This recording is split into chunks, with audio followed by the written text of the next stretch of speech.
about books, but how books are made. We don't know yet how books are made, and in this small section we will see three fundamental concepts. The paper, so which kind of papers do we have in doing a book, the printing part, and the binding. So let's start from the paper. Paper is composed of cellulose, so some technical information, boring information at first, then we see some references. Cellulose is a polymer, and so paper is obtained from dehydrated cellulose fibers. There is a natural polymer. The fibers are dissolved into water and they form a paste. So it's like a recipe. It's like we're making bread. So there are different kinds of cellulose, and we have fibrous cellulose, the one from more quality plants like cotton or linen, and then we have wood cellulose that is from other plants, and it's more it's a cheaper cellulose, and it is used for specific types of paper. The quality of paper, I'm giving you different types that are derived from the Italian way of calling the quality of paper. We have the carte finissime. They are really fine papers. In English, they can be called high-quality papers or rag papers because they are from rags of hemp, cotton, jute, and linen. So we use really fibrous plants, and the cellulose from these plants is really strong when doing the paper. Then we have fine papers, Italian carte fini. So we have rags of these kinds of materials, and cellulose that is derived from wood, so it's a little bit cheaper. Then we have medium fine paper, carte mezzo fini, and again, it's varying quantities of wood pulp and chemical cellulose. And then we have recycled papers, so it's selected waste paper, bleached with chemical additives, and eco-friendly papers that is not bleached. So when you get nature paper, they're called nature papers, that you see tiny dots and parts inside, that's because it's not bleached, because all paper is bleached during its production process. We have to differentiate the paper weight, basing it on the weight of the paper. We have paper, it's everything that is from 10 grams per square meter to 150 grams per square meter. So we talk about paper, so carta in Italiano. For everything that is really thin, like 10 grams per square meter to 150. And also the thickness plays a role in these denominations. So if we have something between 0.03 millimeters and 0.3 millimeters, we're still talking about paper. The moment we go up, we're talking about something else. In Italian, it's called cartoncino. In English, it's called either cardboard or pasteboard. It really depends on the country, and the weight goes from 150 GSM to 400 grams per square meter. So, for example, your notebook, black notebook in the first row, the cardboard used for the cover, that's cartoncino. Then we have cartone. There is something that is stronger, heavyweight, used, for example, in your notebook there. So hardcover in the books. And in English, it's called board or paperboard. Really depends on the country. And it's from 400 grams per square meter to 1,200. And the thickness can be 2 millimeters. We're not talking about corrugated paperboard. That's another thing, and it's not used too much in the editorial products. Paper is not raw, it's always processed, and we have three main categories of paper processing. We have coated paper, in Italian is called patinata, and to the recipe of paper is added 30% of calcium carbonate. We have to differentiate coated paper between glossy and matte paper. Glossy, it's when, for example, the magazines that you brought today to class most of the time are glossy because they're really lucid and the images are really vivid the moment you print on glossy paper. Matte paper instead is a paper that is still coated but is less lucid, less reflection the moment we touch it. A general rule in choosing which kind of coated paper using in our editorial products is that if we have a lot of images, like for example in magazine, we probably might want to use glossy paper because we want vivid images to be printed. If, on the other hand, we have a lot of text, for example, an essay with just a few images, we probably use matte paper because we want a high readability. We want to read the words without reflections from the light. Again, in a book, we can have also two kinds of paper. For example, you in the second row that you're writing, you have a book with center part with different paper. So you have the first part that is uncoated paper and the center part that instead is glossy coated paper. That's because the images need to be vivid and really lucid. Then we have uncoated paper, so it's general paper. Most of the paper that we use in everyday tasks is uncoated paper. That in Italian is called usomano.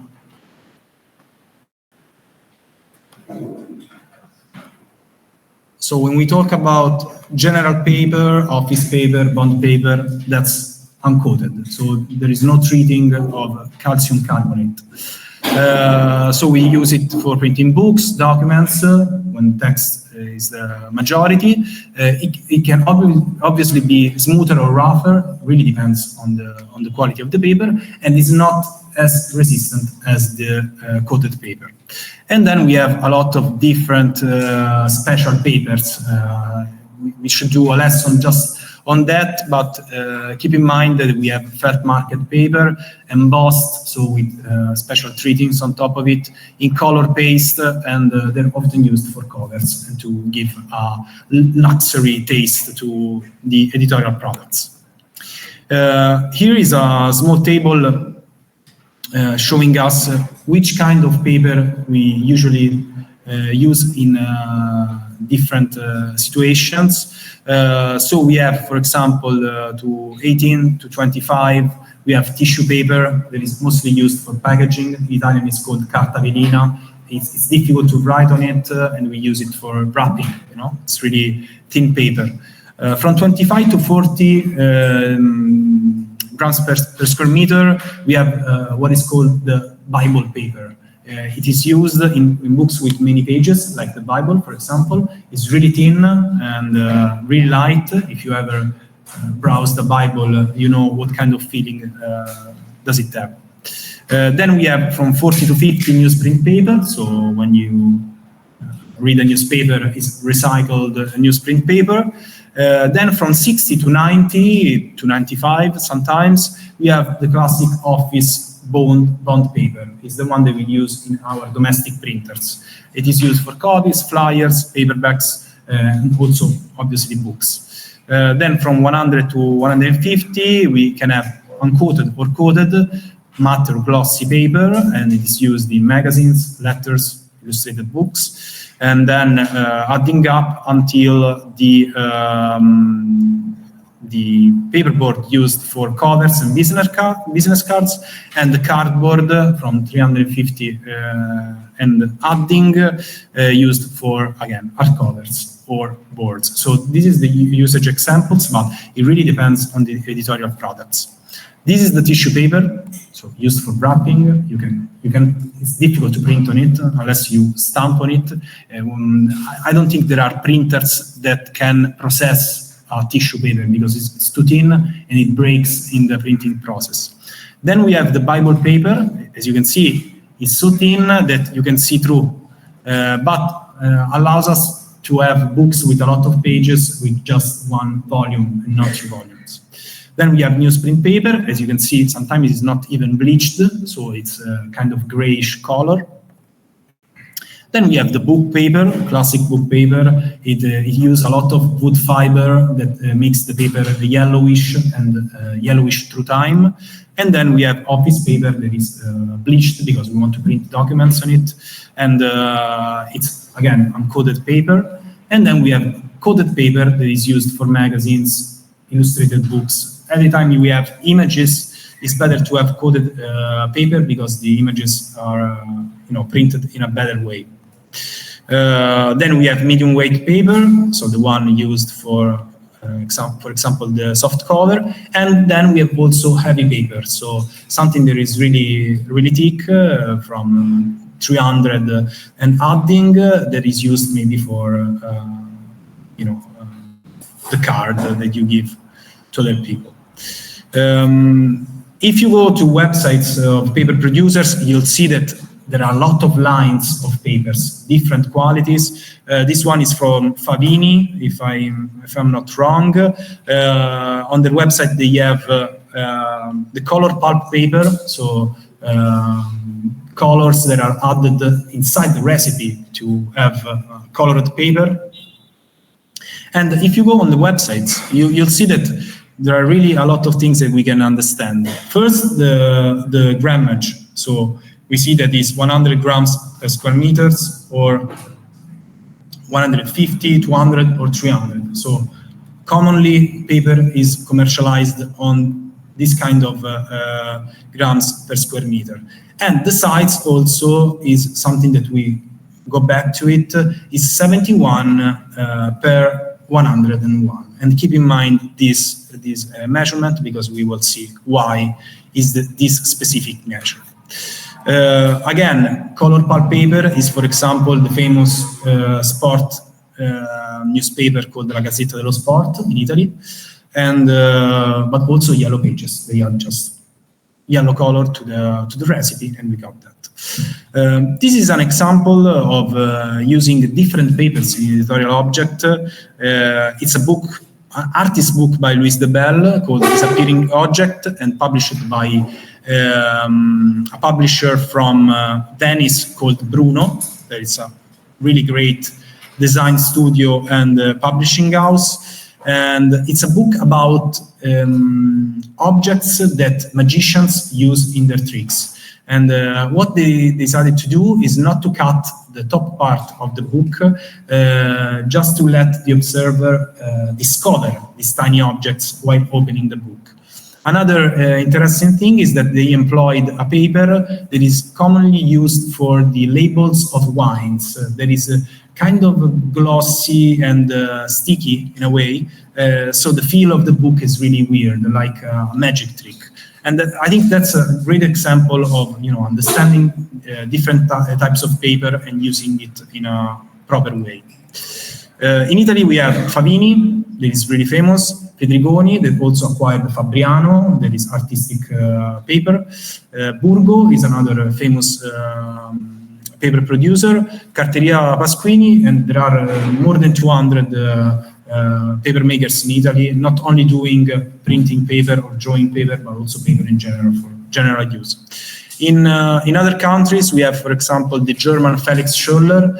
There is this amazing white paper with a stamp on it. If you draw with ink on Scholler paper, is magic. And we have Arches paper that is Spanish, and it's amazing paper for watercolor. Really expensive, but great. So about choosing the paper that you're going to employ in your project, my tip is always to start from a reference. So get a book, a paper, touch that you like. Then find the proper papers, so go to the typography, talk to the printer, and see what kind of papers do they have. Then, obviously, there will be some trial and error. You have to find also a good typographer, and in the end, eventually, you'll have a good print on a good paper. About the printing, I'm doing a distinction between machine printing and manual printing. You're probably not gonna print in a manual way, but it's good to know that these kind of techniques exist. Machine printing, we have digital, that most of the time is inkjet or toner printing. Then we have offset lithography that we'll see in detail. And then we have different kinds of other machine printing like Indigo from HP, risograph, letterpress, and some others. Manual printing, instead, we have silkscreen printing, in Italian it's called serigrafia, engraving, that can be on any kind of material, lithography, and other printing techniques that we will see. This is a sweet digital printing machine. If you go to modern typographies, they have this professional, huge printing machine like the Rico Pro that can print at high quality also in digital. Digital printing in these machines is 99% of the time toner. The toner uses an electrostatic process that allows the pigments to be transferred from a toner to the paper. So the paper is charged with electrostatic thingies, and then on these dry cylinders with color, the color is attaching to the paper. Inkjet printing, on the other hand, has these heads that move on the paper, spraying with ink. And this is used, for example, in large printing objects like, I don't know, architectural drawings that you have use I don't remember the name now. The plotter. So a huge printing machine where you have this head that is moving back and forth and printing, spraying ink on the paper. So if you see here, and we will see it in also in the next slides, there are 4 colors. There is magenta, cyan, yellow, and black. This is quadrichromy, and we will see it later. These printing machines instead are the offset, what is commonly called lithography, but it's not really lithography, is offset printing. And the Heidelberg printers are the most famous. This is our old one, and this is a new one. And as you can see, they are not on printers or printers that a small typography shop can have. The offset printers are often used in huge factories, so huge printing shops, and 90% of the editorial products that we have are printed in offset. So it's important to understand how this process works. In offset printing, through digital programs now and in analogic way in the past, a rosette is produced. It's a 4-color process where all the colors that you employed within your file, for example, are divided in just 4 colors. There is cyan, magenta, yellow, and black. These 4 colors, tiny dots, differing on the transparency and distance from them, gives us the final image. They're really tiny, and we can see them only with the magnifier lens. So if you have some magazine, just look them closely, you will see that there are tiny, tiny dots making their images.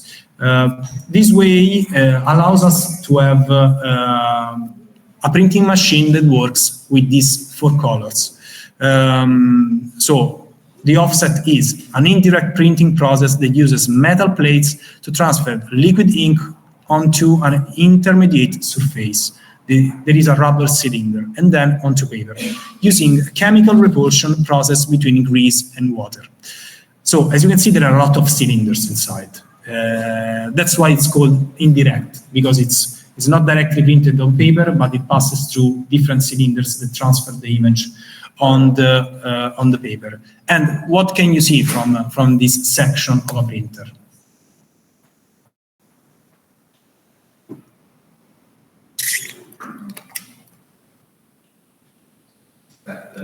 There is an order. Yeah, apart of being an ugly image, ugly vectorial drawing, we have an order, but mostly it's 4 separated colors. So in offset printing, we're not printing everything at once, but we're printing different colors each time. So we start with cyan, then magenta, then yellow, and finally black. That means that we have to produce for every part of this production sequence a different metal plate to transfer the color on paper. It works again with a process, repulsion process between grease and water, and with these metal plates, they are coated with a material that repels water. We are allowed to apply the color to the single pages, and then first layer, second layer, until we have the final colors. This system of metal plates is called CTP, computer to plate, and the moment we have to use offset printer, we work on the file is printed on these metal plates, and the metal plates are manually mounted on the printer. That means that they have to open it, put it inside, and screw it, and then in this way we can print with the offset printer. This one is one of the biggest and more expensive and high quality offset printers in circulation. Is the Komori Litron GX40 with this brand name, and as you can see here, we have 1, 2, 3, 4, 5, and 6 columns. Do you know why there are 6 columns? Can you guess why there are 6 columns? Because of color,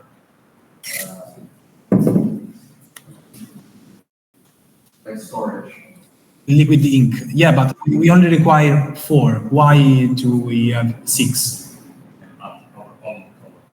Sorry? We can add our own color. Exactly. We can add Pantone colors, specific colors, fluo colors. We can create our own colors and add it to the printing process. That means that everything that can be reduced to the quadrichromy, so cyan, magenta, yellow, and black, uses 4 of these columns. If we want a specific color, really a weird one that we cannot get from the quadrichromy, we employ another column. Obviously, there are also longest offset printing machines, but as you can see, this is an industrial machine. It's something that needs to be used in huge warehouses. These are steps because people are stepping on top of it, opening it, adding the metal plate, adding the liquid color, and then when the printing is over, they have a desk where they can see if the printing was right, if the color management was done in a proper way. So this is super high level printing machine, and allows us to print in huge quantities, reducing the cost. Why offset printing is used in editorial products? Because we can print a lot of copies. The moment we produce the CTP and mount it to this machine, we can produce a lot of copies and spending less than printing the same amount of pages with the digital printing. Yeah. How much is that? The machine, I don't know, but it's I'd say maybe 200,000 euros or something like that. Old Heidelberg offset printers. Once spoke with a typographer and told me he spent, I don't know, 100,000 just for one, just for colors. So they're really expensive, and you have to use it. They're only used in industrial warehouses or something like that. Now, new kinds of printers are popping up, and for example, there is the modern HP Indigo that manages in a way to use the offset liquid colors, liquid ink. So in offset, we're using liquid colors together with the toner printing technology. So it's possible to print with Pantone colors and also having quadrichromy. And it's a new technology that is where HP is the owner. And I mean, the quality of and the speed of digital printing is becoming more and more, is getting closer to the offset type of printing. Then we have other types of printing, like, for example, the risograph printing, where we use these cylinders that are exposed to light, and the images popping up. We use color that we put inside the cylinder, and we can print again with great speed a lot of pages. And the risograph is is used a lot in artistic practices because allows us to work on transparency of the colors and have this kind of situation like this, or the one that you can see here. Then we have letterpress. That is, let's say, the evolution of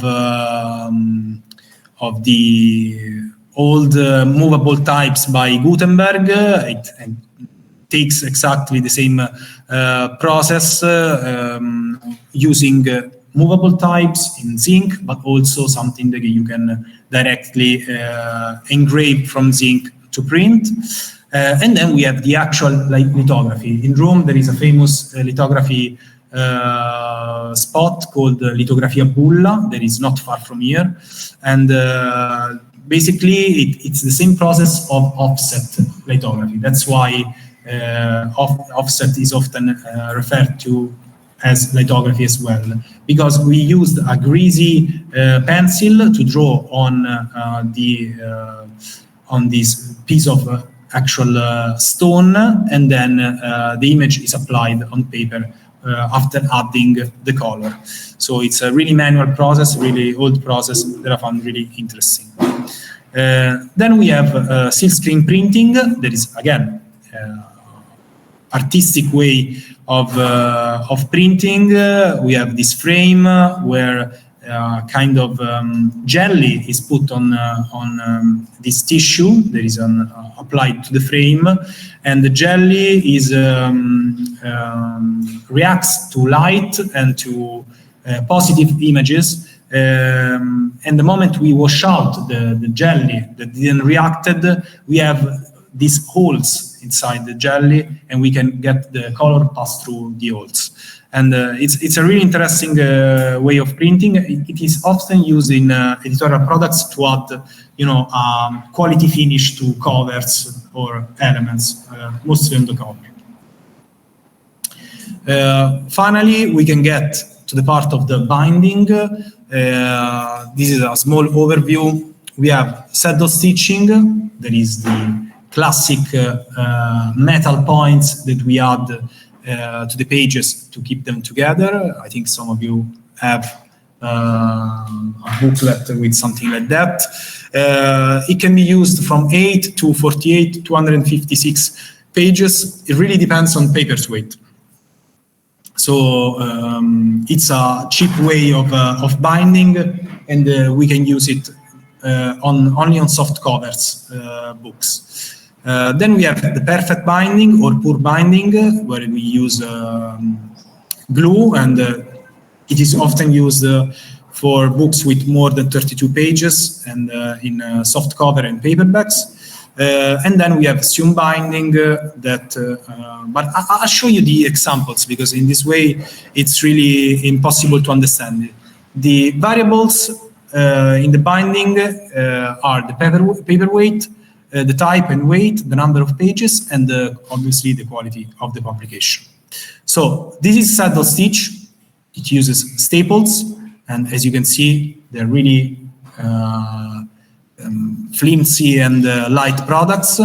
Then we have perfect binding, where we use glue. And as you can see here, there are no division between the pages. That's because all the pages are put together and then they're cut and glue is applied directly to it. And then we have assume binding, where we use thread and glue to have a strong binding. But let's see them in detail. So saddle stitching, that in Italian is called spillatura a punto metallico, as you can see, employs these tiny metal thingies that get into the paper and close it into the inside. So always use the flat part on the exterior of the cover. The process in which all the pages are put together, and some of you that showed me your booklet today already managed to do it, it's called wrapping or incarto, because we put every 4 pages inside of the other. The saddle stitching doesn't have a spine, so I mean we have it, but it's really thin, so it's impossible to write something on it. It's an economic binding. Generally, the foliation is low, so we have not too many pages. And it is used for brochures, booklets, comics, budget magazines with light paper. Like, for example, this commercial light paper magazine, they are saddle stitched. Then we have the perfect binding, that in Italian is called brossura fresata. And it's a process called collection. So we collect all the papers together, and this part here behind the spine, it's being trimmed a bit. It becomes trimmed, and so the glue can be applied in a easy way. The cover that is being creased, so it's been folded, it's applied directly to the pages. And it's a binding that is pretty economic and is not resistant through time. They're used pure or AVA glue inside. It's recommended to use it to medium to high pagination. So the moment we have, I don't know, 1,000 pages, doing a perfect binding can really result in cracks on the spine, or worse, pages that are detaching. And it's better to use it with uncoated paper, because the glue can really apply to paper in a good way. It is used for magazine. I guess that 90% of your magazines are perfect binded. You can recognize a perfect binded by watching it from the top. And it's used for pocket books and soft cover books. The difference between perfect binding and sewn binding that we are about to see, you can see it from the top of the book. This is a perfect binding. The pages are all the same. They are being trimmed and then glued directly to the cover. The sewn binding instead works with what we saw before. So the 16 pages signatures. These 16. Sorry, I didn't change this image. But you can understand it as well.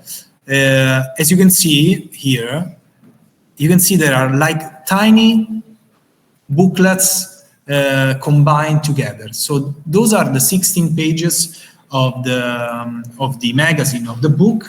They are put all together, and a thread is passing inside every booklet, and most of the time also between them. In a way to keep them together and let them stay. So sewn binding in Italian is called brossura filorefe. Can be used for on flexible, so soft or hardcover.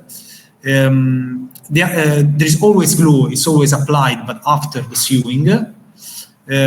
We can use it to medium to high foliation, also very high foliation, because it's really resistant. Is again excellent resistance and flippability. That means that we can open our sewn binded books without risking to let them crack or just lose pages. And it is used mostly on consultation books, luxury books, high-quality catalogs and magazines, softcover and hardcover books. Again, watch your books, see what kind of binding they use, and understand if it's Sewn or perfect binding. This is an example. This is a book that I had at home. This is a Sewn binding, and you can see it here. You see that there are tiny booklets glued to the end papers, and if you open the Sewn binding, you'll see inside that there is the thread, so il filo, and sometimes they are also linked together as to be so to make them more resistant. Then we have some examples that I find interesting. This is a fake Japanese binding. It is fake because it is actually a perfect binding with this Japanese binding, where they made holes in the book and applied this thread to keep it together. This is the sandwich binding, a type of binding invented by Massimo Vignelli. So you will discover it in reading the Vignelli canon. It's a binding where the cloth is put on the Sewn binding, so to have a perfect spread the moment you open, because this is the spine becomes flexible like the cloth. Then we have the board book binding. It's a type of binding mostly used in children books. They are made with cardboard, and it takes heavy cardboard together with less thick paper, and they're glued together in a system that I will not explain to you right now. Finally, we get to the last part of this lesson, and it's about formats in paper and in general in the books that we will see, and some info on why we're using these standards. The standards in the production of paper and in the production of books, they start from a standard. There is the DIN 476 from 1922. DIN stands for Deutsches Institut für Normung, and was invented to have standards in the production of different kinds of appliances. It was invented by Walter Portzmann in 1922. And can you imagine why it wasn't invented as standard in the production of paper? What can be the outcome of having a standard?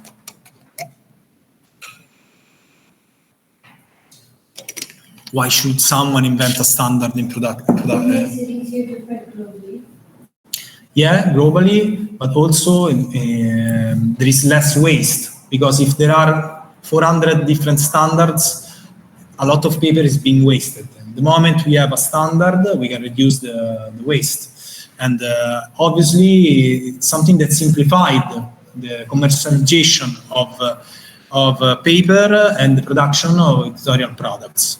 And the fundamental part, the fundamental aspect to understand in the DIN 476 standard is that the paper aspect ratio invented by Walter Portzmann, it's 1 to, I don't remember in English, how do you say?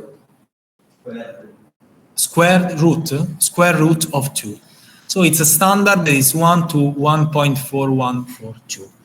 And it's, a proportion between the elements that is really pleasant to the eye and refers to a mathematical rule. And that makes the paper perfect in the size.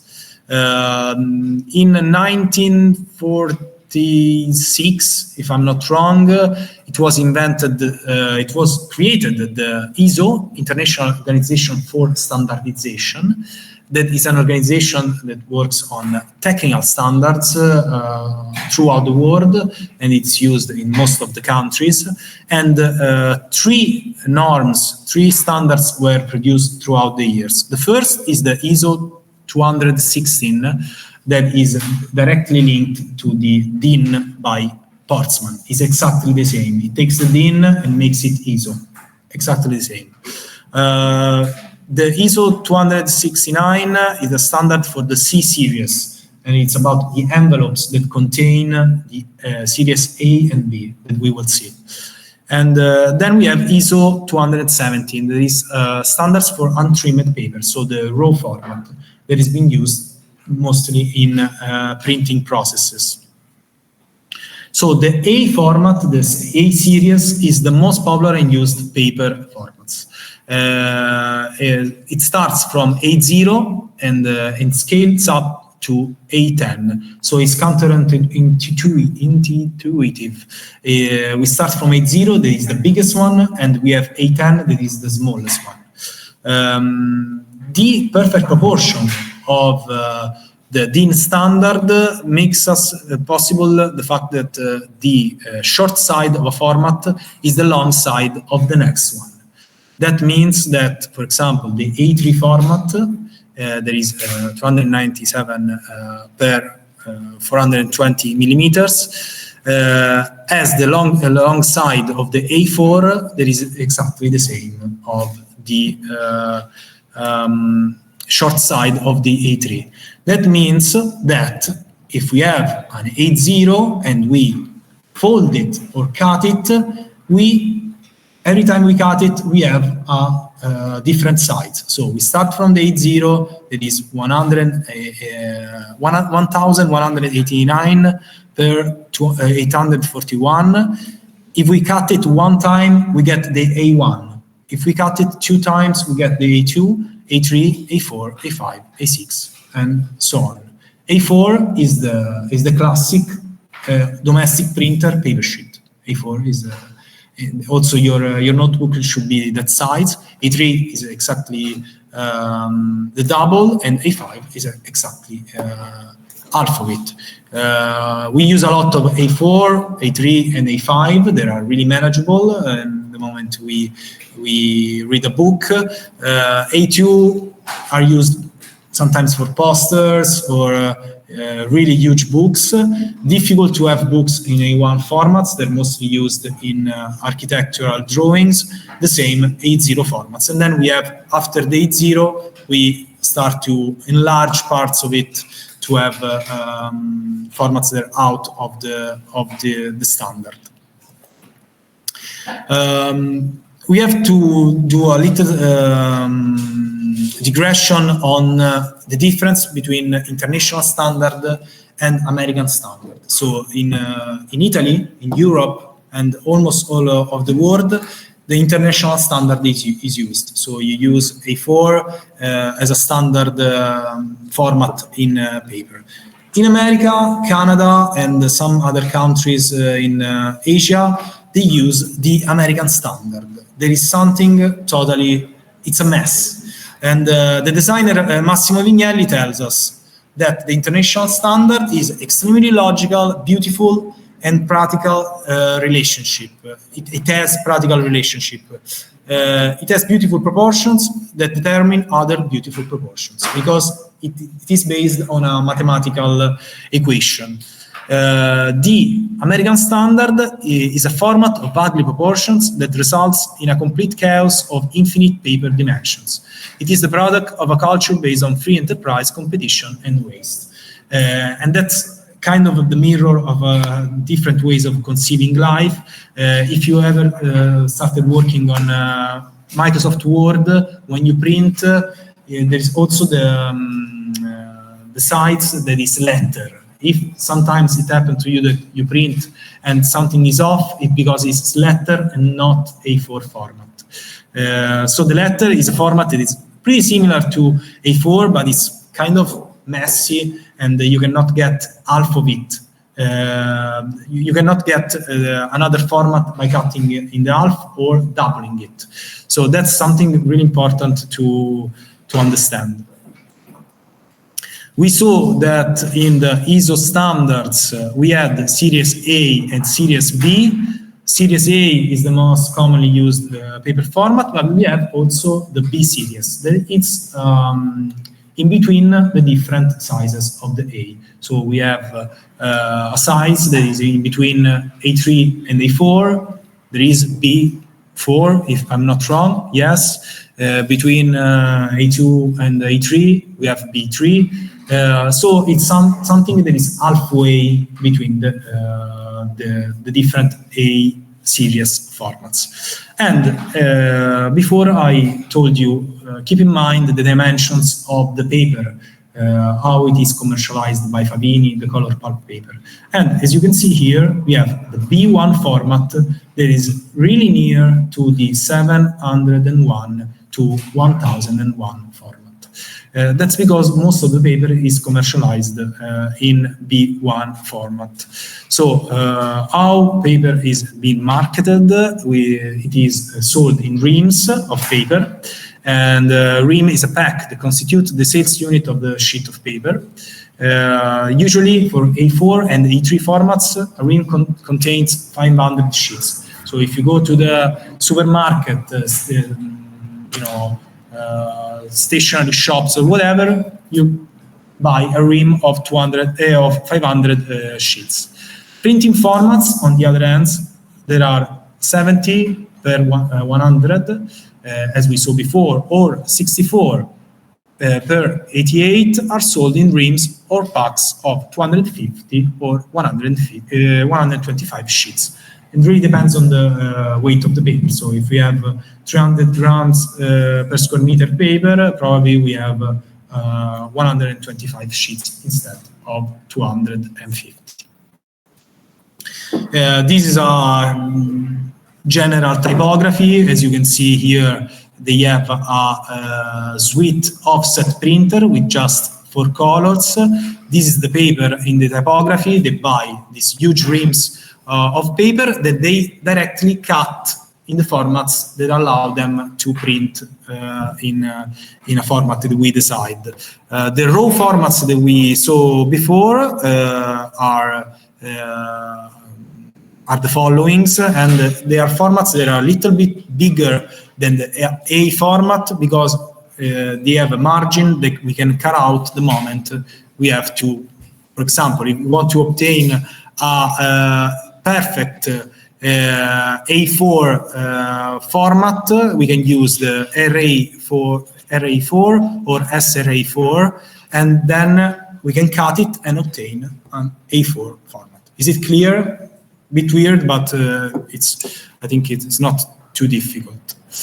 Again, signatures, it's how we produce books. So a lot of pages that are being folded, and we obtain different pages that then are cut with these huge and powerful cutting machines that can cut even a lot of pages at the same time. So it's not directly with a cutter, but they have like this kind of guillotine stuff that folds down and cut the paper with machines.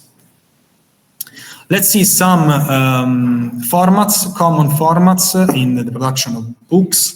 We have, for example, the pocket book. The Italian is called tascabile, that sometimes has this kind of measures, so 10 per 21, or 11 per 18, or directly the A5 format. Then we have, for example, the essays that are medio formato, that are not far from the A5, but not the A4 yet.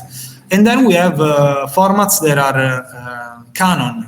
They are always like this, like, for example, the American comic book, it's always 17 per 26, or the Japanese tankobon in Japan is 11.3 per 17.5. So these are standards in the production of books. Now, some references that I find interesting that I will show you in another lesson in a physical way. This is a nice magazine called Real Review by Jack Self, with illustration by Nishant Choksi and designed by OK Ram. It's produced on a paper that is thin star 60 grams per square meter. So it's a thin but coated glossy paper. The dimension is 22 per 11.6 in the closed form, that becomes 23.2 when open. As you can see, it is, yes, saddle stitched here.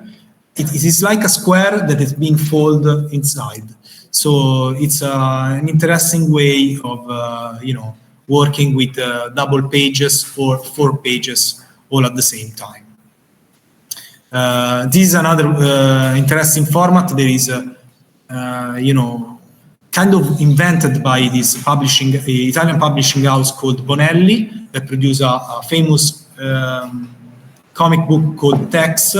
There is like a cowboy, really boring comic. And when they started producing these comics, they invented this format that is 16 per 21. If you go to the newsstand in the streets, you'll see that there are a lot of comics with this format because it was invented by Sergio Bonelli Editore. Then we have a format that is really weird, also in binding.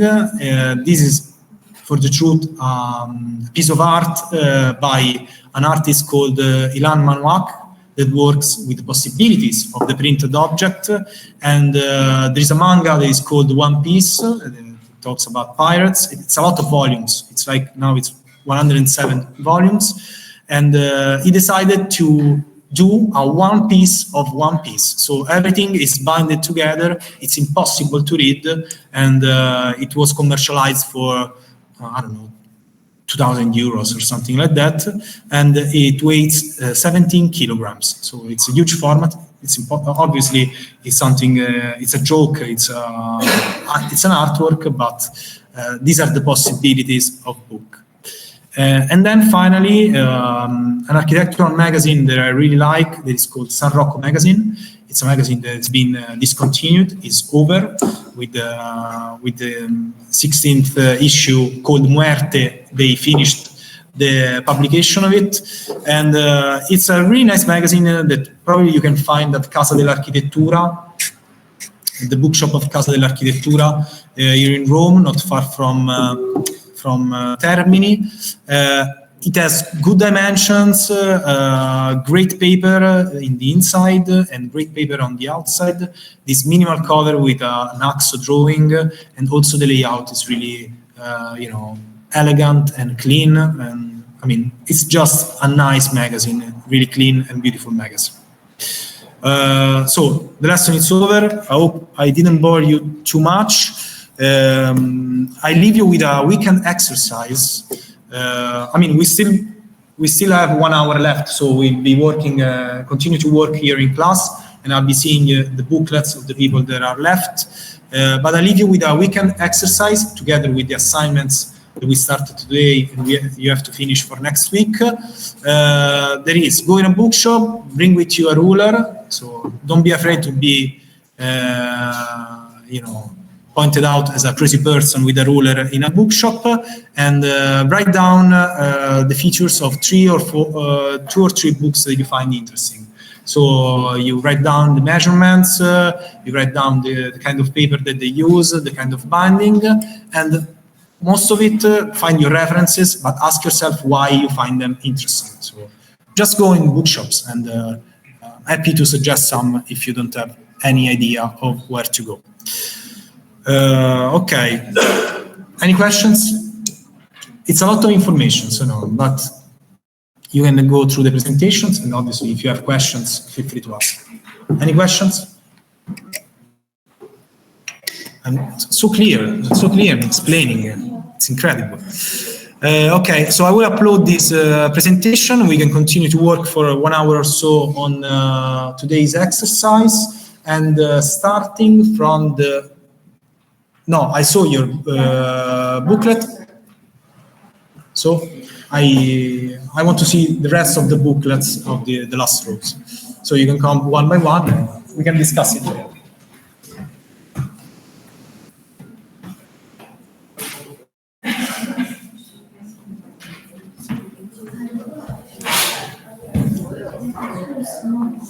Yeah.